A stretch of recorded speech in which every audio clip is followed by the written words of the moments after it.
السلام علیکم ورحمۃ اللہ وبرکاتہ۔ الحمد للہ رب العالمین والعاقبۃ للمتقین والصلاة والسلام علی اشرف الانبیاء والمرسلین نبینا محمد وعلی آلہ وصحبہ اجمعین وبعد۔ فعن اسماء بنت ابی بکر الصدیق رضی اللہ تعالی عنہما ان النبی صلی اللہ علیہ وسلم قال في دم الحيض يصيب الثوب تحته ثم تقرصه بالماء ثم تنزحه ثم تصلي فيه متفق علیہ۔ ابھی آپ کے سامنے بلوغ المرام من ادلۃ الاحکام کی حدیث نمبر 27 پڑھی گئی ہے۔ حضرت اسماء بنت ابی بکر صدیق رضی اللہ تعالی عنہ حدیث بیان کرنے والی ہیں۔ اسماء رضی اللہ تعالی عنہ یہ ابو بکر صدیق رضی اللہ تعالی عنہ کی بیٹی ہیں۔ ابو بکر صدیق رضی اللہ تعالی عنہ بڑے مشہور صحابی ہیں، اور نبی صلی اللہ علیہ وسلم کے بعد سب سے اعلیٰ درجہ، انبیاء کے بعد سب سے اعلیٰ درجہ، امتیوں میں سب سے افضل ابو بکر صدیق رضی اللہ تعالی عنہ ہیں۔ تو یہ اسماء ان کی بیٹی ہیں، عائشہ رضی اللہ تعالی عنہ کی بہن ہے۔ اسماء بنت ابی بکر صدیق رضی اللہ تعالی عنہ کی شادی زبیر بن عوام سے ہوئی تھی،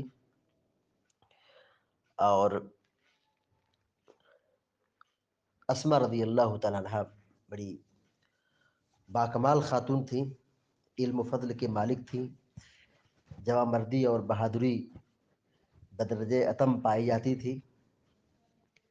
مدینہ منورہ جب ہجرت کر کے تشریف لے گئی، ان کے یہاں عبداللہ رضی اللہ تعالی عنہ پیدا ہوئے، جو سب سے پہلے بچے تھے، یعنی ہجرت کے بعد سب سے پہلا بچہ جو پیدا ہوا وہ یہی عبداللہ بن زبیر رضی اللہ تعالی عنہ ہیں، جو حضرت اسماء رضی اللہ تعالی عنہ کے بطن سے، پیٹ سے پیدا ہوئے تھے۔ سن 73 ہجری میں حضرت اسماء رضی اللہ تعالی عنہ کی مکہ میں وفات ہوئی۔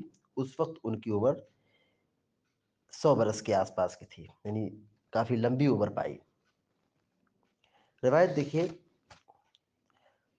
وعن اسماء بنت ابی بکر الصدیق رضی اللہ تعالی عنہما ان النبی صلی اللہ علیہ وسلم قال، حضرت اسماء بنت ابی بکر صدیق رضی اللہ تعالی عنہ روایت بیان کرتی ہیں کہ ان النبی صلی اللہ علیہ وسلم قال، کہ اللہ کے رسول صلی اللہ علیہ وسلم نے فرمایا، فی دم الحیض، دم مانے خون، حیض معروف لفظ ہے، جو عورت کو بلوغت کے بعد ہر ماہ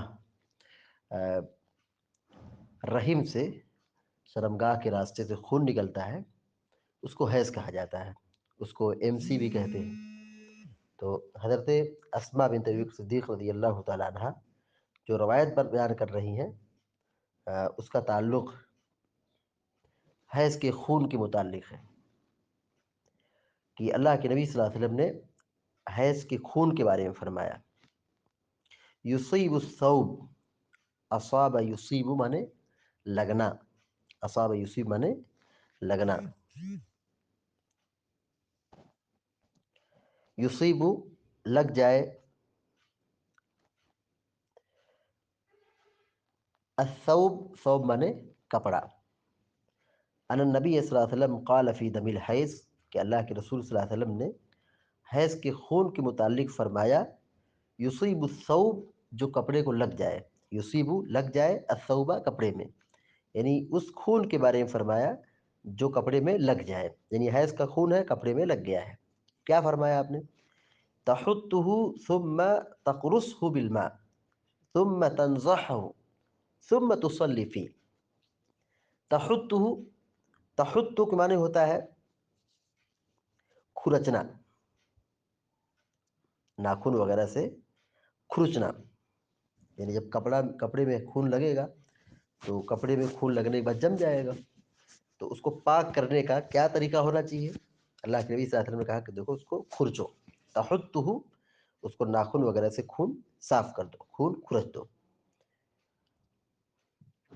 تو جمع ہوا خون تو باہر آ جائے گا، لیکن کپڑے میں جو گندگی لگی ہے اس کو صاف کرنے کے لیے آپ نے کہا ثم مانے پھر، ثم مانے پھر، تقرصہ بالماء، تقرصو، تقرصو کے معنی ہوتا ہے انگلیوں سے، انگلیوں کے پور سے، جوڑ سے مل مل کر کے صاف کرنا. تقرصو مانے مل مل کر کے صاف کرنا، یعنی انگلیاں ہیں، ہاتھ کی جو انگلیاں ہیں، پور ہے، اس کے سہارے سے مل مل کر کے، رگڑ رگڑ کر کے دھلو. تحتو کے معنی کیا ہوگا؟ کھرچنا، یعنی ناخن سے کھرچ دینا. ثم تقرصہ بالماء، تقرصو کے معنی ہوگا ہاتھ کی انگلیوں کے سہارے سے مل مل کر کے، رگڑ رگڑ کر کے صاف کرنا. ثم تقرصہ فی الماء، پھر تم پانی سے مل مل کر کے دھلو، رگڑ رگڑ کر کے دھلو. ثم تنضح، ثم مانے پھر، تنضح، تنضح کا معنی ہوتا ہے پانی بہانا. تنزہ کا معنی ہوتا ہے نزحہ ینزح، تنزہ پانی بہانا. ثم تنضح، پھر اس پر پانی بہاؤ، یعنی پہلے حیض کے خون کو ناخن سے کھرچ دو، ایک ترتیب ہے. پھر اس پر پانی بہا کر کے انگلیوں کے پور سے رگڑ رگڑ کر کے صاف کرو. پھر اس کے بعد پانی گراؤ، پھر اس کے بعد پانی گراؤ. یہ 3 اسٹیپ ہے، پہلے کھرچ کر کے، پھر رگڑ کر کے، پانی سے مل مل کر کے، پھر اس بعد پانی دوبارہ ڈال کر کے. پھر آگے آپ نے فرمایا ثم تصلی فی، ثم مانے پھر، تصلی مانے تم نماز پڑھو، صلی یصلی مانے نماز پڑھنا. فی ہی اس میں، یعنی اس لباس میں، یعنی جس لباس میں گندگی ناپاکی لگی تھی اس کو پاک کر کے، صاف کر کے اسی کپڑے میں نماز پڑھ لے. یہ حدیث بھی متفق علیہ بخاری مسلم کی روایت ہے. حدیث کا ترجمہ دیکھیں پھر سے.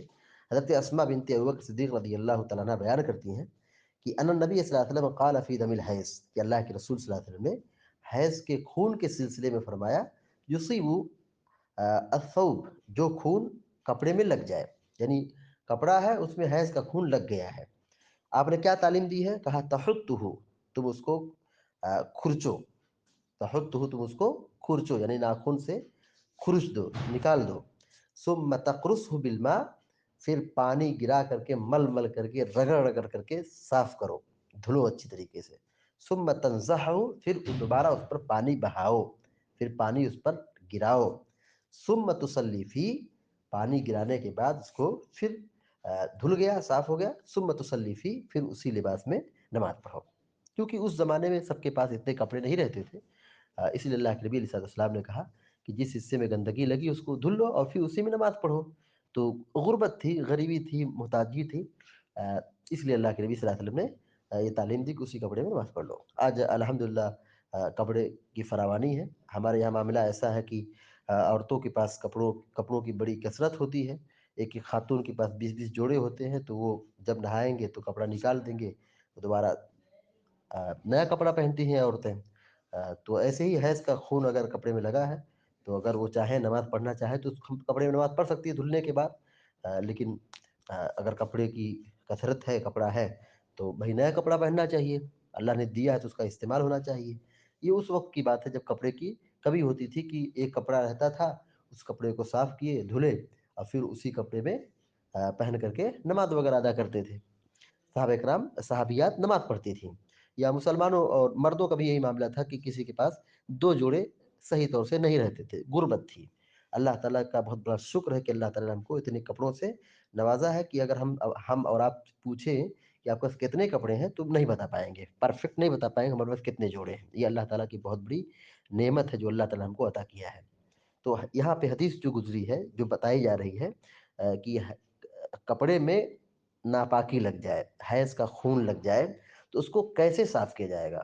خون لگ گیا ہے، اب اس کی مدت ختم ہو گئی ہے، اب عورت کو نہانا ہے، تو اب اس خون کے جو لگے ہوئے خون ہے اس کو ناخن سے کھرچ دے گی، نکال دے گی، اور پھر اس وقت پانی لگا کر کے، رگڑ کر کے، مل مل کر کے اچھی طریقے سے صاف کریں گے. پھر پانی گرائیں گے، پھر اس کو کپڑا دھلنے کے بعد اسی کپڑے میں نماز پڑھ لیں گے.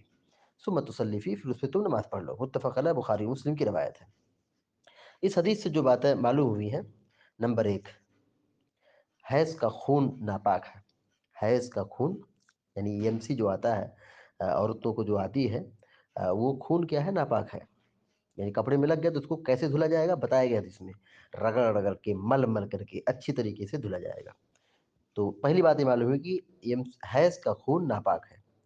دوسری بات یہ معلوم ہوئی کہ ناپاکی کپڑے کے جس حصے میں لگتی ہے، ناپاکی کپڑے کے جس حصے میں لگتی ہے صرف وہی حصہ ناپاک ہوتا ہے، صرف وہی حصہ ناپاک ہوتا ہے، نہ کہ پورا کپڑا، نہ کہ پورا لباس. عام طور پر ایسا ہوتا ہے کہ لوگ یہ سمجھتے ہیں کہ اگر بچہ پیشاب کر دیا ہے، بچی پیشاب کر دی ہے، یا کپڑے میں کہیں گندگی لگ گئی ہے، تو آدمی یہ سمجھتا ہے کہ پورا کپڑا ناپاک ہو گیا ہے، پورا کپڑا دھلنا پڑے گا. نہیں، پورا کپڑا دھلنے کی ضرورت نہیں ہے. کپڑے کے جس حصے میں گندگی اور ناپاکی لگی ہے صرف اسی حصے کو اگر دھل لیا جائے، پاک کر لیا جائے، تو کپڑا پاک ہے. یہ نہیں کہ پورا کپڑا ناپاک ہو گیا. دیکھیے یہاں پر حدیث میں الفاظ ہے کہ کپڑے میں حیض کا خون لگ گیا، تو یہ نہیں کہا کہ پورا کپڑا دھل دو، بلکہ آپ نے کہا کہ اس کو دھل کے اسی میں نماز پڑھو. اگر جب پورا کپڑا دھل لیں گے تو نماز کیسے پڑھیں گے؟ اس کا مطلب یہ کہ کپڑے کے جس حصے میں ناپاکی لگتی ہے، گندگی لگتی ہے، صرف اتنا ہی حصہ کپڑا ناپاک ہوتا ہے، پورا کپڑا ناپاک نہیں ہوتا ہے. تیسری بات یہ معلوم ہوئی کہ صحابہ اکرام کے پاس بہت کم کپڑے رہتے تھے. صحابہ اکرام کے پاس بہت کم کپڑے رہتے تھے. ایک کپڑا ہے، اسی کو صاف کیا اور پھر اسی کو گیلا پہن لیا، اسی کو گیلا پہن لیا، تر کپڑا پہن لیا، اور اسی میں وہ اللہ تعالیٰ کی عبادت کر رہی ہیں اور اللہ تعالیٰ کی لیے نماز پڑھ رہی ہیں. تو اللہ تعالیٰ نے ہم کو کتنا زیادہ کپڑا عطا کیا ہے، اس پر ہمیں کتنا زیادہ شکر ادا کرنا چاہیے. الحمدللہ رب العالمین. تیسری جو بات معلوم ہوئی وہ یہ کہ صحابہ کرام کے پاس کپڑے بہت کم رہتے تھے، ہمیں اللہ کا شکر بجا لانا چاہیے. چوتھی بات یہ معلوم ہوئی کہ حیض کے خون کو خوب اچھی طرح صاف کرنا چاہیے.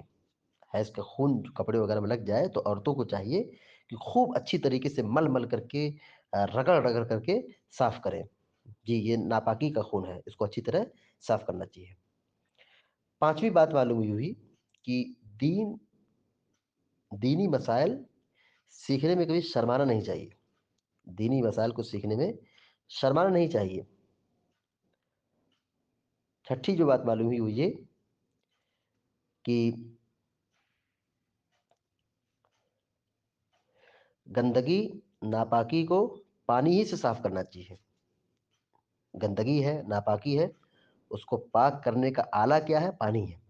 تو گندگی، ناپاکی، نجاست کو پانی ہی سے صاف کرنا چاہیے. اس کے علاوہ کوئی دوسری چیز نہیں، کوئی کیمیکل اور کوئی اور دوسری چیز نہیں ہے. بس وہی پانی ہے جس سے پاک کیا جائے گا. تو اس سے ہم پانی کی اہمیت سمجھ سکتے ہیں کہ پانی کتنی بڑی نعمت ہے جو ہم کو پاک کرتی ہے اور ہمارے کپڑوں کو بھی پاک کرتی ہے. تو گندگی اور ناپاکی کو پانی ہی سے صاف کرنا چاہیے، پانی ہی سے پاک کرنا چاہیے. ساتویں بات یہ معلوم ہوئی، صفائی کا خیال رکھنا چاہیے. صفائی کا، پاکیزگی کا خیال رکھنا چاہیے کہ ہمارا لباس پاک ہو، ہمارا کپڑا پاک ہو، ہمارا بستر پاک ہو، ہاں، ہمارا بدن پاک ہو، ہماری جگہ پاک ہو، تاکہ ہم اللہ تبارک و تعالیٰ کی عبادت پاکیزگی میں کر سکیں. ظاہر ہے کپڑا اگر ناپاک ہو تو نماز کی کیا کنڈیشن ہوگی؟ نماز خراب ہوگی. آٹھویں بات یہ معلوم ہوئی کہ نماز کے لیے کپڑا صاف رہنا چاہیے. دیکھیے آپ نے کیا کہا؟ دھلو پھر پڑھو. کپڑے کی تنگی تھی اس زمانے میں، کپڑے ایک ہی رہا کرتے تھے، لیکن یہ نہیں کہا کہ اسی کپڑے میں نماز پڑھ لو. پہلے کہا دھلو، اس کے بعد نماز پڑھو. اس کا مطلب کیا ہے؟ نماز پڑھنے سے پہلے کپڑا پاک رکھنا چاہیے، کپڑا صاف رہنا چاہیے. گندے کپڑے میں نماز نہیں پڑھنا چاہیے. نماز کے لیے کپڑا پاک رہنا یہ ضروری ہے. آٹھویں بات یہ معلوم ہوئی کہ حق بات بیان کرنے میں عالم کو، مفتی کو، داعی کو، خطیب کو شرمانا نہیں چاہیے. یعنی ہم کیسے بیان کریں، اس چیز کو ہم کیسے بتلائیں، شرمانا نہیں چاہیے. حق بات ہے، سچ بات ہے، ادب کے ساتھ، حکمت کے ساتھ، سنجیدگی کے ساتھ، سارے تقاضوں کو پورا کرتے ہوئے حق بات کو بیان کرنا چاہیے، شرمانا نہیں چاہیے. اللہ تبارک و تعالیٰ سے ہم دعا کرتے ہیں کہ اللہ تعالیٰ ہم سب کو نیک عمل کرنے کی توفیق عطا فرمائے یا رب العالمین. وصلی اللہ علی نبینا محمد وعلی آلہ وصحبہ اجمعین. السلام علیکم و رحمۃ اللہ وبرکاتہ.